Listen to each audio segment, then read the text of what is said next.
Nos honra tener como entrevistada en esta mañana a Flora Montealegre, una costarricense que ya tiene en el país casi 4 años, ¿verdad? 4 Y años se y nos medio, va, sí. y se nos va, esa es la pena que se nos va, la representante residente del Banco Interamericano de Desarrollo. Vamos a aprovechar la ocasión para hacer un repaso de qué han sido estos 4 años, cuáles son los proyectos que está financiando el BID y las perspectivas. Así que bienvenida y tiene la palabra. Podríamos tal vez comenzar viendo una panorámica, cómo ve la República Dominicana, Sí. en estos momentos y el Muy panorama económico. Muy bien. Bueno, muy buenos días. Realmente que me da muchísimo gusto poder estar aquí y muy buenos días a todos los televidentes también. En realidad voy a abordar la segunda pregunta como primera pregunta más del panorama y luego contarles sobre lo que hemos venido haciendo en el contexto de la estrategia que tuvimos con el país 2013-2016 y estamos en periodo de iniciar una nueva estrategia. Yo creo que en términos de la panorama, o sea, en el BID tenemos una perspectiva bastante positiva del desarrollo económico y el futuro de la República Dominicana, que tiene mucho que ver con el auge económico que ha tenido el país ya durante muchos años. O sea, yo creo que si uno mira las cifras, la República Dominicana ha continuado siendo uno de los países con mayor crecimiento en la región, crecimiento promedio. De hecho, he estado en el primer lugar, ahora con Panamá también, que ha tenido un crecimiento muy favorable, pero en general, si miramos el panorama del resto de Latinoamérica, en términos de crecimiento económico, República Dominicana es la envidia de muchos países. La República Dominicana también tiene una gran ventaja en esta estabilidad económica, o sea, si uno mira la inflación, muchos de los diferentes índices en realidad son bastante positivos. Y por otro lado es un país que tiene una importante estabilidad política, lo que también genera un ambiente más apto para hacer negocios y atraer inversiones. Claramente hay desafíos, o sea, todo país en el proceso de desarrollo económico enfrenta muchos desafíos y la República Dominicana yo diría que tiene grandes desafíos que se están abordando, algunos de ellos en términos de los diferentes pactos que se han venido realizando.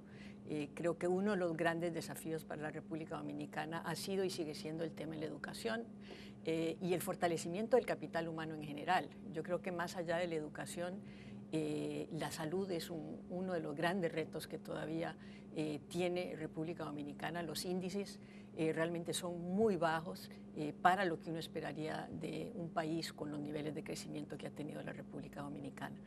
En la educación vemos con mucho optimismo el hecho de que se haya llegado a un pacto por la educación, de que se esté haciendo una mayor inversión en educación y creemos que hay que seguir dando pasos. O sea, yo creo que el proceso de mejora de la calidad educativa es un proceso de muchísimos años, o sea, no se van a ver los resultados en el corto plazo, pero hay que seguir con un compromiso muy fuerte que vaya más allá de la infraestructura escolar, hacia realmente mucho mayor énfasis en los temas de calidad en la educación a través de la capacitación de los docentes. Creo que es uno de los grandes retos, es el tema de los docentes.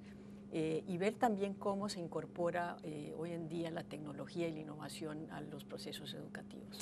La República Dominicana, tal como usted ha dicho, ha tenido un crecimiento envidiable, si se quiere, en el mundo, porque uno de los crecimientos más importantes. Sin embargo, los niveles de redistribución de esa riqueza que produce todo el pueblo, que produce todos los trabajadores y trabajadoras, ahí hay problemas, hay dificultades serias porque tenemos mucha inequidad en la sociedad dominicana. ¿Cómo se ve esto desde un organismo como el Banco Interamericano de Desarrollo? Ese es el reto central de la República Dominicana, o sea, para los niveles de crecimiento claramente que el país no ha logrado reducir la pobreza como uno hubiera esperado. O sea, yo creo que hay ciertos promedios que uno utiliza y la pobreza no se ha reducido en los niveles que uno hubiera esperado, dado el crecimiento del país. Ahora, hay esfuerzos que se están haciendo, yo creo que se está empezando a ver más aplicación de políticas que puedan contribuir a esas reducciones de la pobreza. Y ahí vuelvo al tema de la educación, de la salud. Creo que esos son los aspectos más fundamentales para promover en salud, una mayor, como usted ha dicho, una se ha mayor hecho equidad.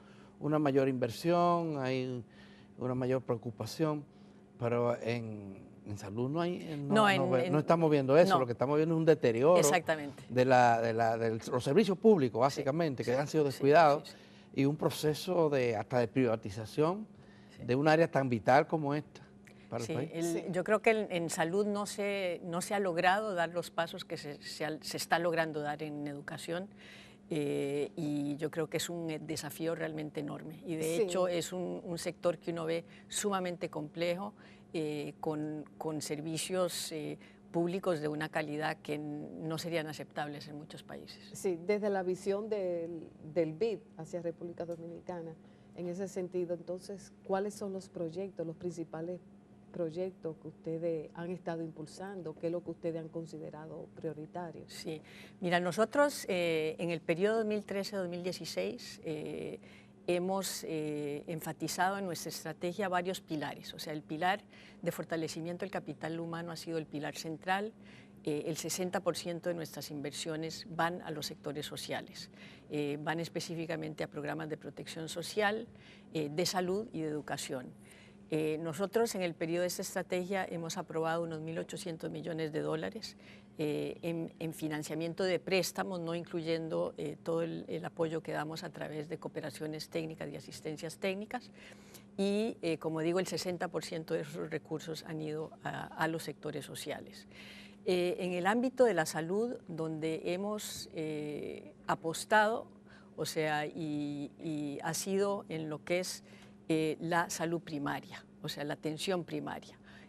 Lo que vemos es un embotellamiento en los hospitales por falta realmente de capacidades de delivery a nivel de la atención primaria. Entonces, la gran parte de nuestras inversiones está dirigida y creo que a futuro nuestra decisión ¿Qué tipo de proyecto de atención primaria? Mira, hay dos tipos de proyectos. Hay proyectos que apoyan reformas y fortalecimiento de las instituciones, pero la gran parte va más bien a la rehabilitación y construcción de clínicas, de centros de atención primaria. Ese es, yo creo que el foco principal de nuestra asistencia. Ahí tenemos problemas serios.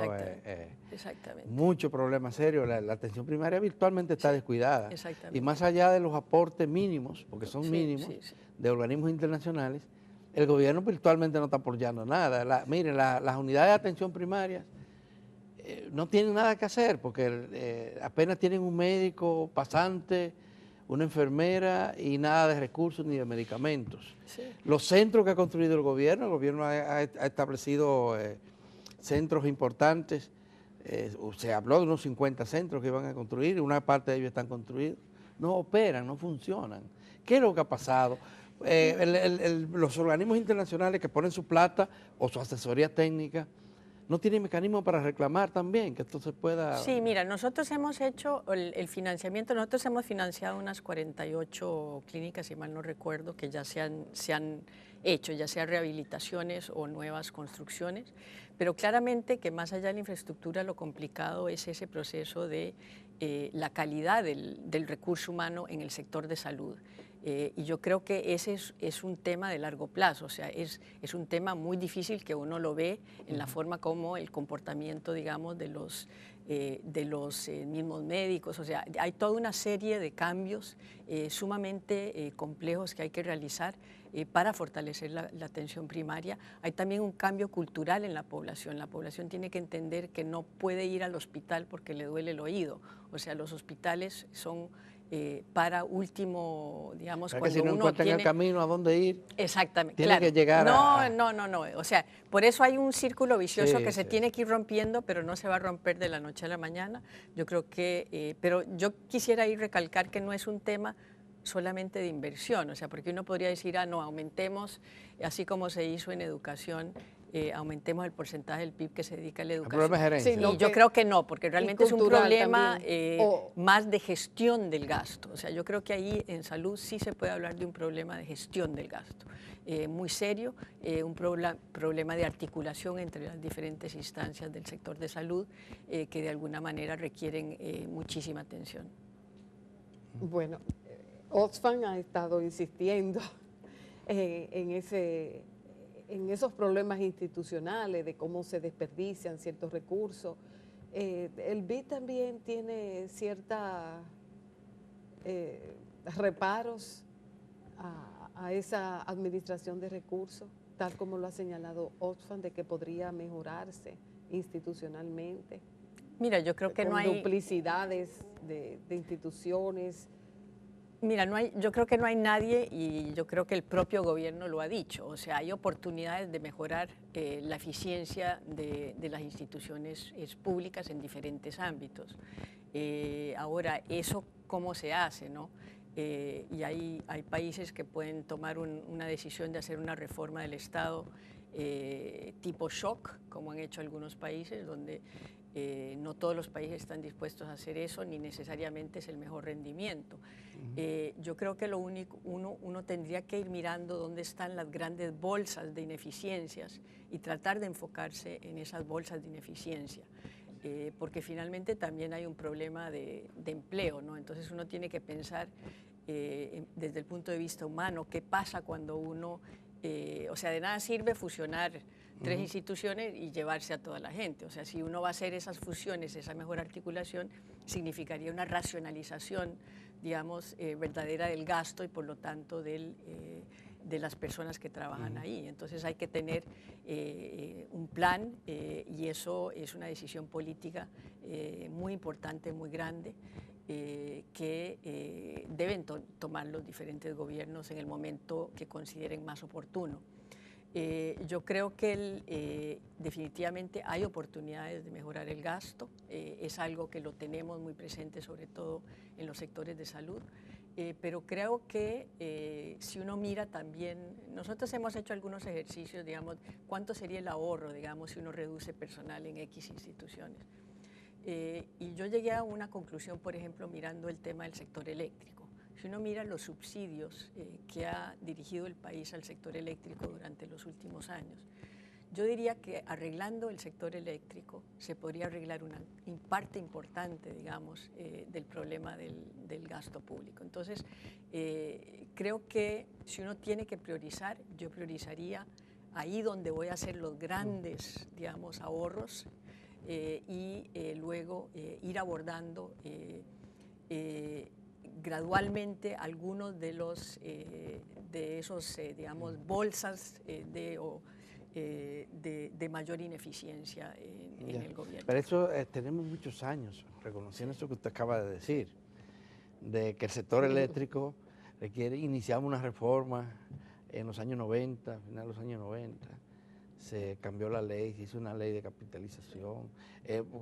Yo recuerdo, el presidente de entonces, que era Leonel Fernández, fue al Congreso Nacional a motivar esa reforma, y parte de lo que decía era cómo no íbamos a ahorrar tanto dinero que posteriormente íbamos a invertir en educación, en salud. Iba a sobrar. Y resulta que ahora tenemos tantos empleados más que lo que teníamos antes, que ahora y es peor. tantas instituciones. ¿No crea eso cierta frustración entre organismos como el Banco Interamericano de Desarrollo, que fueron partidarios, impulsaron esos procesos antes inclusive de que usted llegara a la República Dominicana? Sí. Mira, nosotros no nos hemos dado por vencidos con el sector eléctrico y de hecho ha sido uno de los sectores en los que más dedicamos recursos de apoyo técnico. O sea, nosotros hemos contribuido a muchos análisis de los aspectos tarifarios, de los aspectos de gobernanza, y al menos yo estoy convencida de que se están dando pasos y que hay ciertas voluntades para continuar dando pasos y mejorando la situación. Yo creo que hay una conciencia en el país y me parece que en este punto en el sector eléctrico ya la problemática técnica es muy bien entendida. O sea, ya no es un tema puramente técnico, es un tema sí de inversiones. Yo creo que es es un sector que requiere de un nivel de inversiones importante porque ha habido mucha desactualización de las redes, de la parte de medición, etcétera, que son inversiones importantes que tiene que comprometerse a hacer el gobierno, pero también hay obviamente un tema de voluntades y sí, pero, de hacer las cosas hacia futuro. Sí, desde luego. Pero desde el punto de vista del BID, ¿qué es lo fundamental? ¿Qué sería lo fundamental hacer en el sector eléctrico? Porque han pasado los años, por ejemplo, y hemos visto cómo ha sido imposible, parece, disminuir las pérdidas en lo que concierne a la distribución. Digo, sí, esto como ejemplo. Sí, sí.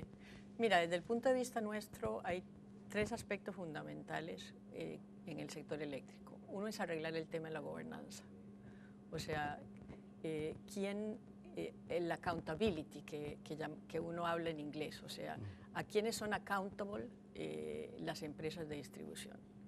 Y tienen que ser accountable si sus números no mejoran. Entonces, ese ha sido, yo creo que todo un tema, y es un tema que es básicamente de una voluntad de decir, hay un cuerpo de gobernanza, se mide a las empresas como si fueran empresas privadas, usted cumple o no cumple, si no cumple, traemos un nuevo gerente.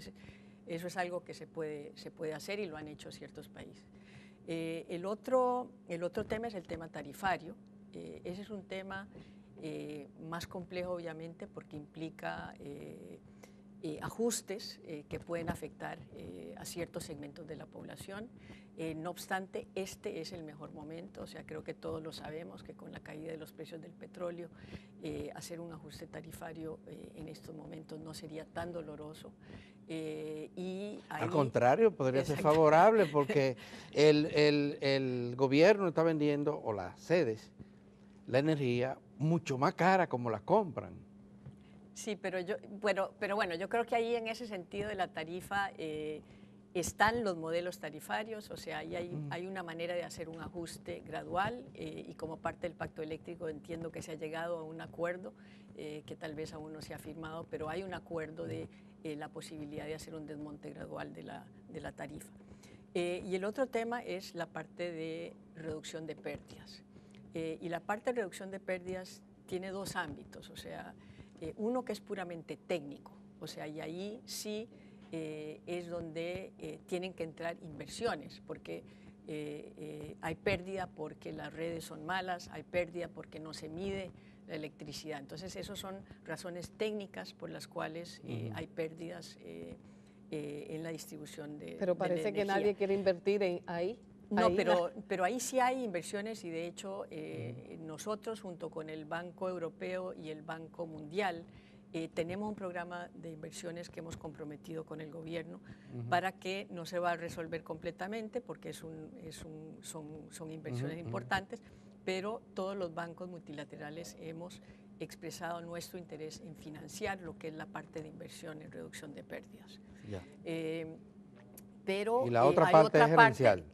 que es la parte más compleja, que es el problema de la gente que no paga, el robo de la electricidad que se da, y ahí se vuelve un problema también político, ¿no? Porque ¿qué pasa con la gente que no paga la electricidad? O sea, ¿qué pasa con la gente que se roba la electricidad? Entonces, ahí tiene que haber medidas para que haya algún enforcement, digamos, mucha gente de puede aplicar pensar que son los sanciones a esa pobres gente. que están en los barrios, que se cruzan un cable de una casa a la otra, pero resulta que se ha evidenciado que también hay muchos grupos de altos ingresos que también se cogen la energía, ¿verdad? Se cogen la energía. Bueno, ¿cuáles son sus perspectivas con relación a la economía dominicana, dados los problemas que usted ha señalado y las prioridades que debería tener el próximo plan del BID y de otros organismos? Aquí el BID fue uno de los organismos que impulsó la Estrategia Nacional de Desarrollo, que todavía le queda tiempo. Sí, hasta el 30. Le queda bastante tiempo. Los plazos no se han cumplido con relación a esto, está pendiente de una reforma fiscal. ¿Qué piensan ustedes sobre esto de la reforma fiscal que está un poco estancada. El gobierno no está interesado, no ha mostrado interés en que se realice, pero hay sectores que sí propugnan porque se haga. ¿Qué piensa el BID sobre Sí. eso? Bueno, voy a empezar primero con la primera parte de la pregunta Sí. relacionada con la estrategia futuro del banco. Y nosotros justamente estamos en el proceso de presentar una nueva estrategia, ya la hemos conversado con el país, tuvimos un proceso muy rico de discusiones con representantes de la academia, de la sociedad civil y del sector privado previo a la presentación, digamos, de la estrategia al gobierno y ahora que la estaremos llevando a nuestro directorio ahora a fin de año. En la estrategia hemos priorizado lo que desde el punto de vista del banco son los principales retos, digamos, al desarrollo de la República Dominicana. Pasamos un periodo muy intenso de actualización de muchos análisis y los retos del desarrollo de un país no cambian mucho, ¿no? Hay aspectos que se van afinando, pero finalmente volvemos a tres grandes retos que son los que hemos identificado en la nueva estrategia. Uno es la parte, digamos, de lo que había mencionado, los temas de capital humano, pero que ahora lo estamos enfocando desde el punto de vista de mejorar la calidad de los servicios públicos. Esa va a ser una de las grandes áreas de la nueva estrategia, donde pensamos abordar justamente, continuar abordando estos temas de la salud, manteniéndonos dentro de lo que es esta salud, la atención primaria, no entrando a hospitales ni nada, porque creemos que hay que resolver ese tema de la atención primaria. La atención primaria incluye hospitales, porque si no mejoran los servicios en los hospitales municipales, por ejemplo, olvídese que la gente va a venir a la provincia, a la capital, y ahí hay problemas. Sí. Que ustedes supongo han identificado, Sí, ¿verdad? sí. Sí. Perdóneme que le No, interrumpa. no hay problema. En la educación, nosotros quisiéramos enfocarnos en dos áreas que son el desarrollo infantil temprano, donde vemos que sí ha habido más rezago en los últimos años, y en lo que es la calidad docente. O sea, nosotros ya prácticamente no vamos a financiar infraestructura, más enfocados en esa parte. Y bueno, en calidad de servicios públicos eso tiene que ver también con los servicios de agua, los servicios de energía, de alguna manera el enfoque va a ser calidad de los servicios públicos y con énfasis sobre todo en este tema de la eficiencia en la gestión de los servicios públicos. Y el segundo pilar tiene que ver con todos los aspectos llamamos de desarrollo productivo e innovación, donde creemos que hay la oportunidad de replantear un poco el modelo de crecimiento de República Dominicana.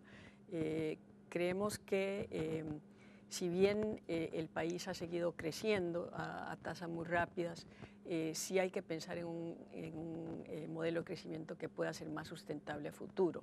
Y eso quiere decir que hay que reorientar de alguna manera las inversiones productivas hacia sectores que generen empleo y generen mayor productividad. Muchos, como ustedes saben, algunos sectores que son sectores muy dinámicos en la República Dominicana, como en la minería, son sectores de bajo, digamos, demanda de mano de obra. Otros sectores son sectores muy bajos en productividad que mantienen los salarios reales de la gente bajo los niveles que uno quisiera ver para poder sacar a la gente de la pobreza. Entonces ese sería como el segundo gran pilar, prestando particular atención a los temas de promoción de las exportaciones, que creemos finalmente que para cualquier economía pequeña Eso es muy importante. es sumamente importante. ¿Qué puede un país? Aquí se ha insistido mucho en la promoción de exportaciones, pero ningún país exporta lo que no produce. Entonces, ¿qué más podemos nosotros exportar que no es lo que estamos exportando? Hemos invertido muchísimo dinero en esto y seguimos exportando banano, café, cacao, tabaco, lo tradicional y zona franca. Sí. Pero zona franca es ensamble lo que hacemos aquí. Sí, mira, yo creo que... ¿En qué sector mira, ustedes se enfocan?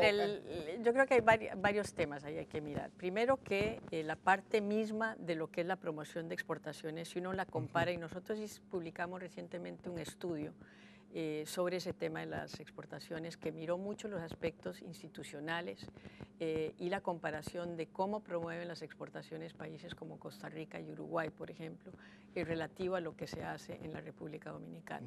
Entonces creemos que por ese lado hay mucha oportunidad de mejora en lo que es la colocación de los productos y los servicios dominicanos en el exterior. O sea que en sí hay un tema de promoción de las exportaciones, una estrategia yo de sé que ustedes han exportaciones. insistido mucho. Sí. Y yo he insistido mucho también en lo que le estoy planteando ahora. Estoy siendo reiterativo Sí, porque se sí, lo plantea a mucha sí. gente. Los productos nuestros, los que se exportan, tienen un mercado casi ilimitado. Si nosotros queremos exportar tabaco, es ilimitado. Café, al revés. Lo que estamos haciendo ahora es importando. Banano es un mercado ilimitado el que nosotros Bueno, tenemos. pero hay nuevos rubros, Cacao, como aguacate, aguacate mangos. también, todo eso es ilimitado, todo eso es ilimitado en el mercado internacional. No necesitamos tanto importación, lo que tenemos es capacidad para exportar y no tenemos la capacidad para exportar todo lo que requieren los mercados internacionales. Mientras hemos descuidado, por ejemplo, antes de la política de zona franca, nosotros producíamos textiles aquí para satisfacer la demanda local y hasta para exportar.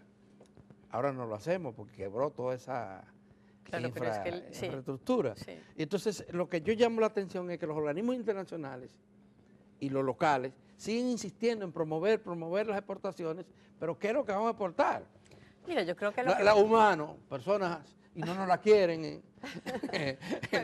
Pero vamos a escuchar. No, creo que Vamos a ver qué te ¿Cuáles son crees. los planes del BID? Mira, yo creo que no es tan pesimista el escenario. Yo creo que sí hay un problema de capacidad de exportación, pero que eso se arregla teniendo una estrategia. O sea, yo lo que he observado es que el país no tiene una clara estrategia de promoción de exportaciones ni de desarrollo productivo. Entonces, no es solo dar crédito a la pequeña y microempresa, o sea, hay que apostar hoy en día lo que es la innovación en proceso, en packaging, en producto, en todo. O sea, un rubro como el cacao, por ejemplo, o sea, el país puede seguir exportando cacao crudo, pero lo que debería apostar es agregar valor al cacao. Entonces, ¿qué se requiere para hacer eso? Ahí hay que identificar, digamos, exactamente qué es lo que se requiere. El gobierno puede jugar un rol ahí en términos de apoyar al gobierno, no necesariamente y nosotros creo que no somos muy de exenciones fiscales, o sea, pero sí hay incentivos que uno puede dar de diferente naturaleza para facilitar que esos sectores tengan un mayor crecimiento. Y es lo que han hecho muchos países, o sea, con mayor o menor intervención del Estado, pero si uno mira Chile, lo que hizo Chile con el salmón, o sea, lo que ha hecho Chile en muchos de los sectores, digamos, de exportación de fruta, por ejemplo, eso se ha hecho en base a una estrategia de desarrollo y de promoción tecnológica. O sea, nosotros en Chile, yo recuerdo porque una de las primeras operaciones que yo hice en el banco fue un programa de desarrollo tecnológico y de innovación en Chile. Era un préstamo de $200 millones donde abordábamos toda esa problemática de promover la innovación en la provisión de productos y servicios en Chile. Entonces yo creo que hay países que han apostado. El cacao es un buen ejemplo, como usted dice. Yo creo que el cacao es un buen ejemplo. ¿No? Nosotros importamos los chocolates. Ahora, miren ustedes, por ejemplo, que el tema de los textiles yo creo que es un tema de la competencia en el mercado. O sea, finalmente es un sector que es muy sensible, digamos, a los precios de la mano de obra, extremadamente sensible. Y yo creo que cuando entraron los asiáticos y los chinos en particular, eso, y en mismo Costa Rica una vez. Ahora, en la zona franca, creo que ha habido un escalamiento en el tipo de producción y yo creo que hay que apostar algunos sectores ahí. Y ese es el modelo, digamos, que ha seguido Costa Rica. O sea, cuando Intel llegó a Costa Rica era producir lo más básico, y ahora se está escalando. Pero esa estrategia de desarrollo productivo y de promoción de exportaciones tiene que ir muy de la mano con programas de formación técnica y formación laboral. Yo creo que el círculo, vicioso que tiene, yo creo, la República Dominicana es cómo salir del modelo de crecimiento actual, de producción actual, que está basada en una mano de obra de muy bajos habilidades, bajos skills, a lograr esa transformación. Y para eso hay que trabajar de ambos lados, o sea, por el lado de la educación, de la formación, y por el otro lado, apostando mucho a los temas de innovación, desarrollo tecnológico en los sistemas de producción. Sí, el BID ha apostado por el realce, el rescate de la zona colonial de Santo Domingo. Sí. ¿Podría decirnos si ese programa va a continuar para, por ejemplo, la rehabilitación de las redes, el cableado que sea subterráneo, etcétera, etcétera, sí, etcétera? ¿Qué sí. están haciendo? ¿Qué van a hacer? Mira, nosotros tuvimos un programa inicial, que es el programa que se está terminando ahora, que es un programa de 30 millones de dólares. Es un programa que ha sido ejecutado por el Ministerio de Turismo y donde yo creo que un programa de la naturaleza, del programa de la ciudad colonial, depende de muchos actores. Depende de muchos actores y requiere de un compromiso. Y hay muchos actores ahí. Y hay muchos actores. Entonces, yo creo que hay algunos aspectos y nosotros hemos aprendido mucho de esta primera fase de la ciudad colonial. Hemos aprobado el financiamiento para una segunda fase, que va a ser una segunda fase de 90 millones de dólares. La aprobamos en mucho el directorio. Dinero. Sí, es mucho dinero, pero creemos, o sea, y lo hemos visto en esta primera etapa, se ha más que pagado la operación de PRE. Son proyectos sumamente rentables para los países por la atracción de turismo, sí, de turistas y de turistas de una diferente calidad.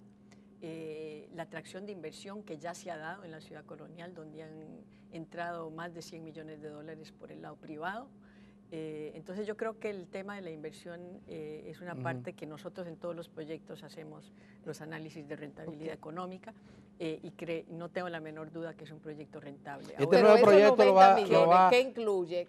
Sí, esos entonces 90 eso lo, ¿y lo va a gerenciar el turismo otra vez? No, eso es lo que yo quisiera aclarar varios puntos porque el gran desafío, yo creo, de esa primera operación fue la articulación institucional. O sea, que no se logró. Fue muy difícil, digamos, fue sumamente difícil.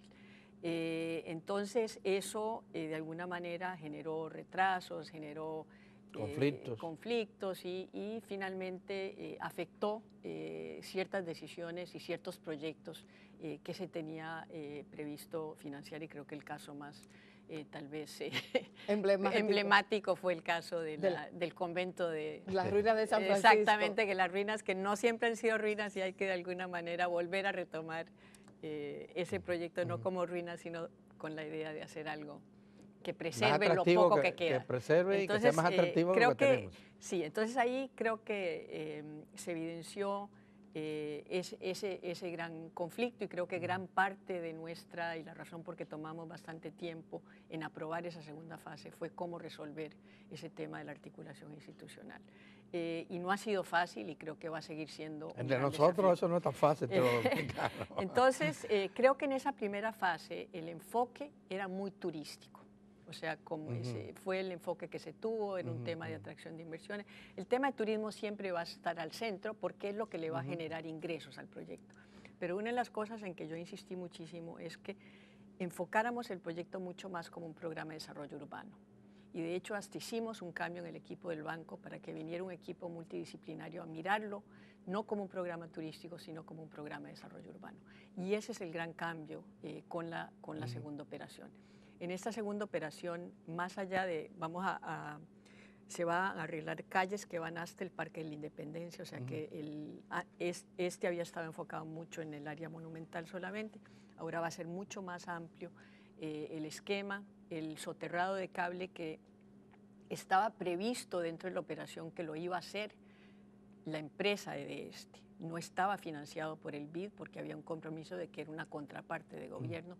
Eso generó muchísimos retrasos. En esta segunda fase lo vamos a financiar nosotros directamente. Es algo que de hecho el BID ofreció incluso en la primera fase, pero fue una decisión de que eso... entonces, va a ser un abordaje, como digo, mucho más integral.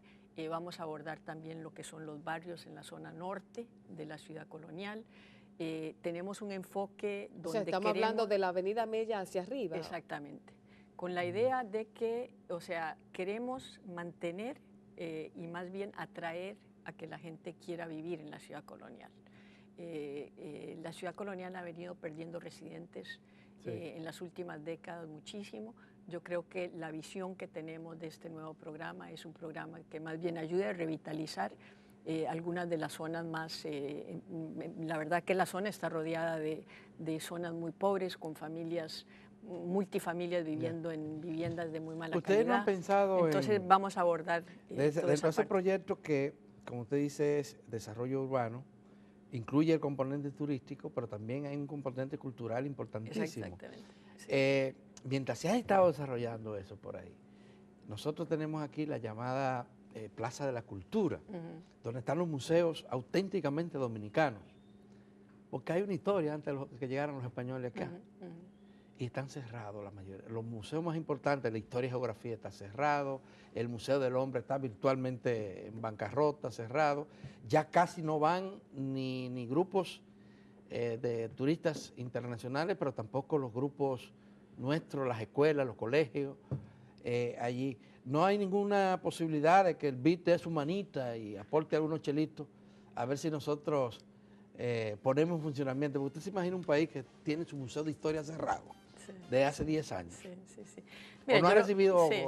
solicitudes? No hemos recibido una solicitud específica, digamos, en el contexto del programa de la ciudad colonial, lo que está contemplado son algunos de los museos más grandes. Colonial ya sabe. Exactamente, entonces esos están abordados, que va a cambiar. Pero esos son los museos de la historia colonial. Exacto, entonces eso otro, o sea, el BID tiene un gran compromiso con todo lo que es la cultura y la preservación de la cultura y la historia de los países. Yo creo que son temas que podemos abordar inicialmente, como hicimos con la ciudad colonial, que es a través de cooperaciones técnicas, proyectos pequeños de cooperación técnica, y luego mirar si hay el deseo del país de escalar. Pero antes de salirnos de la ciudad colonial, sí quisiera, porque creo que un aspecto clave del programa en la ciudad colonial es quién ejecuta ese programa. Entonces ahí lo que hemos propuesto, y el gobierno ha estado de acuerdo, es que en esta nueva fase el proyecto de la ciudad colonial se va a ejecutar a través de un fondo en fideicomiso. Creemos que ese es un cambio y una gran oportunidad para la ciudad colonial. Va a tener una estructura de gobernanza que va a permitir, digamos, una coordinación mucho más efectiva de todas las entidades. ¿Cuáles serían esa ahí en esa gobernanza va a estar desde la presidencia hasta el ministro de Hacienda, la parte del ayuntamiento claramente, turismo, el ayuntamiento, turismo por supuesto, y el Ministerio de Cultura también. ¿Y quién tendría acceso al fondo? También Intranto, el fideicomiso se va a ejecutar a través de una entidad bancaria, o sea, es un fondo en fideicomiso que va a tener una administración como un fideicomiso que está blindado bajo ciertas reglas, y que lo que permite también, y hemos visto estos modelos en la Ciudad de México, en la ciudad de Quito, en Ecuador, permiten la sostenibilidad, digamos, a futuro de las inversiones de la ciudad colonial. Entonces lo que pensamos es que esta inversión de los 90 millones de dólares del BID es una primera inversión que podría estar complementada con inversiones tanto públicas como privadas, como de otros organismos que pudieran. Entonces esperamos que eso permita una mejor articulación, digamos, de todas las intervenciones. Se nos acabó el tiempo, lamentablemente, porque uno quisiera quedarse conversando con Flora Montealegre, la representante del BID en República Dominicana, una costarricense, pura vida, hay que decir.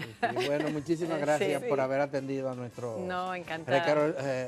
requerimiento de que viniera por aquí, conversáramos. Y si usted quiere un mensaje final, porque ya usted se va a República Dominicana, hágalo. Un mensaje final.